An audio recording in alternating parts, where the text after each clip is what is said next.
अगर आप आनवी फिल्म्स भोजपुरी को देख रहे हैं तो हमारे चैनल को सब्सक्राइब करें और हाँ, साथ में बेल आइकन घंटी को जरूर दबाएं।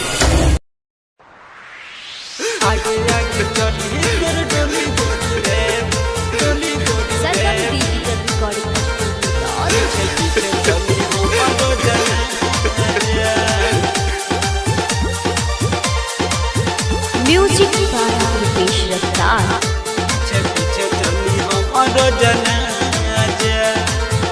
झूठ प्यार में फसैलू, जिंदगी जहर बनैलू।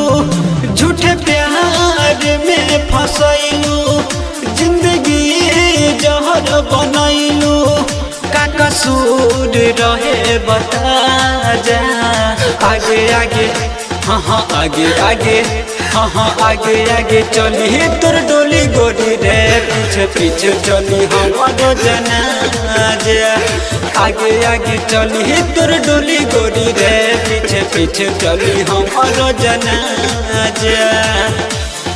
आगे आगे चली तोर डोली गोरी रे, डोली गोरी रे, पीछे पीछे चली हमारो जनाजा।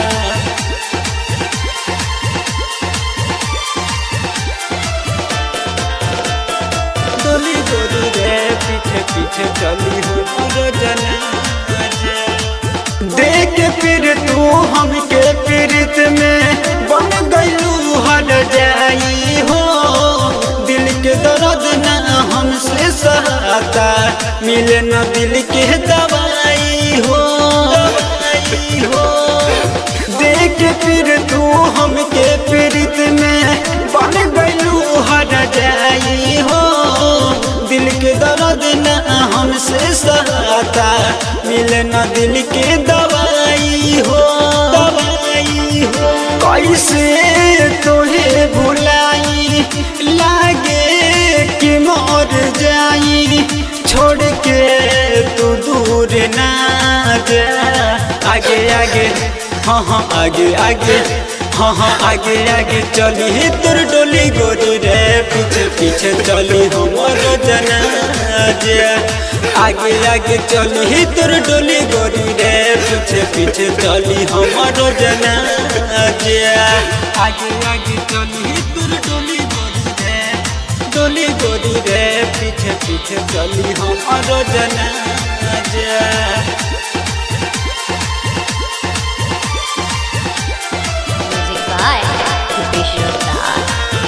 पीछे पीछे चली हमारो जनाजा। करे न केहू अब दिल से मोहब्बत, बन गईल मजाक हो। देख जखम सब हंसे लाई हवा, आग से आवे न बाज हो। बाज हो करे न केहू अब दिल से मोहब्बत, बन गईल मजाक हो। देख जखम सब हंसे लाई हवा, आग से आवे न बाज हो। रवि के तू रोवा के, रूपेश के घर बसा के, जा जा सनम भुला जा। आगे आगे हाँ हाँ आगे आगे हाँ हाँ आगे आगे चली तोर डोली गोरी रे, पीछे पीछे चली हमारो जनाजा।